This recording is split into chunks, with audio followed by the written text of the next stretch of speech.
Selamat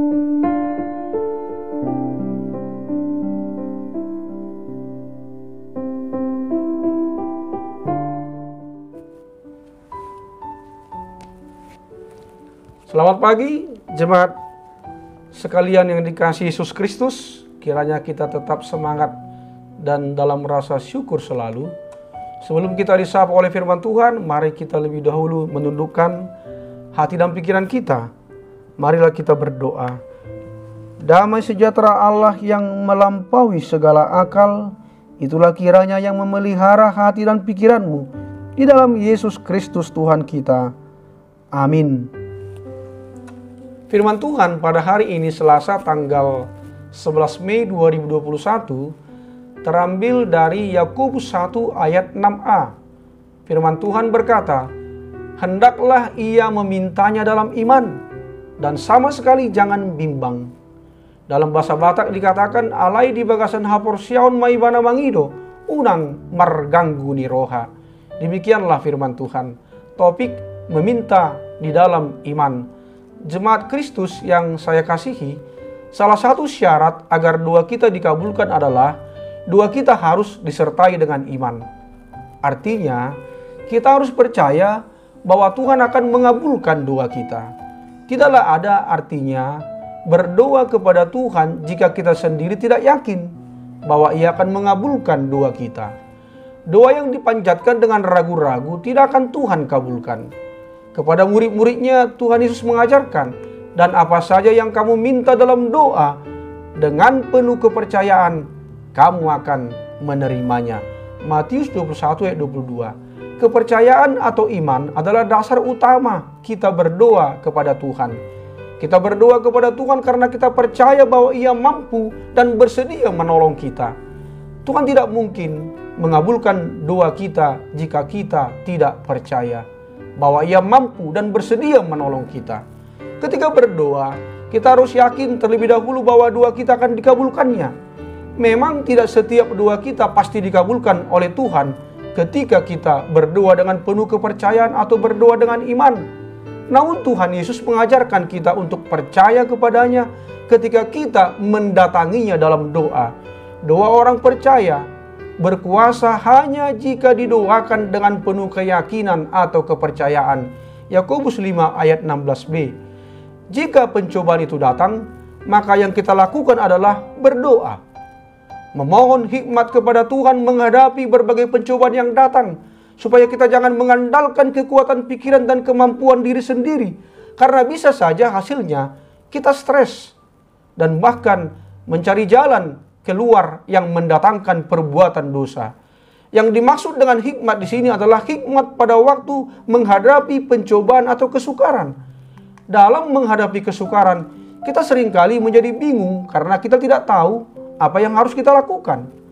Pada saat seperti itu, kita harus meminta hikmat dari Tuhan supaya kita bisa menghadapi kesukaran itu dengan cara yang benar.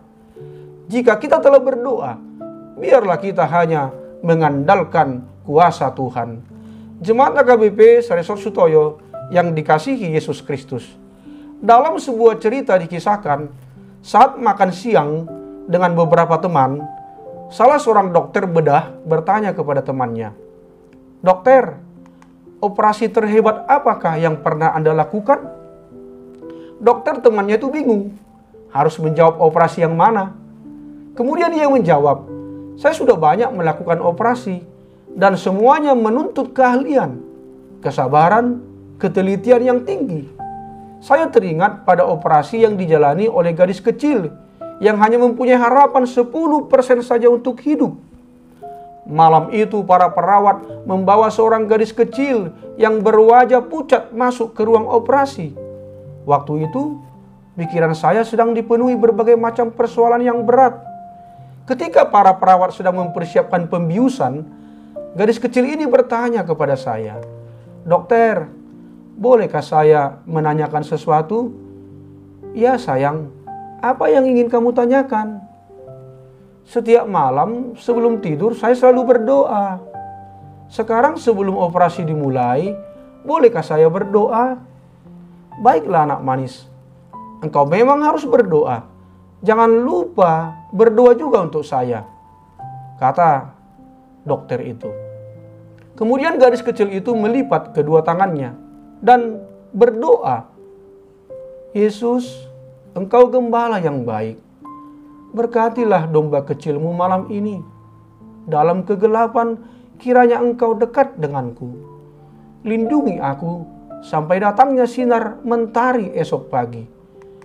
Dan berkati pula dokter yang akan mengoperasiku. Setelah menutup doanya, gadis kecil itu berkata, sekarang saya sudah siap, dokter. Mata saya berkaca-kaca melihat betapa besar iman yang dimiliki gadis kecil tersebut. Malam itu sebelum saya mulai operasi, saya berdoa, Tuhan yang baik, Engkau boleh tidak membantuku dalam operasi yang lain, tapi kali ini bantulah aku untuk menyelamatkan gadis kecil ini. Kemudian saya mulai mengoperasi gadis kecil itu, dan keajaiban terjadi. Dia disembuhkan. Saat berpisah dan melepas gadis kecil itu untuk kembali ke rumah, maka saya sadar sesungguhnya sayalah pasien tanda kutip yang menjalani operasi iman. Gaya hidup gadis kecil itu mengajarkan bahwa jika kita menyerahkan seluruh masalah dan beban hidup kita ke dalam tangan Tuhan, maka Dia akan memulihkan dan menolong kita. Jemaat yang dikasihi Yesus Kristus, hari ini kita belajar satu hal, doa dan iman.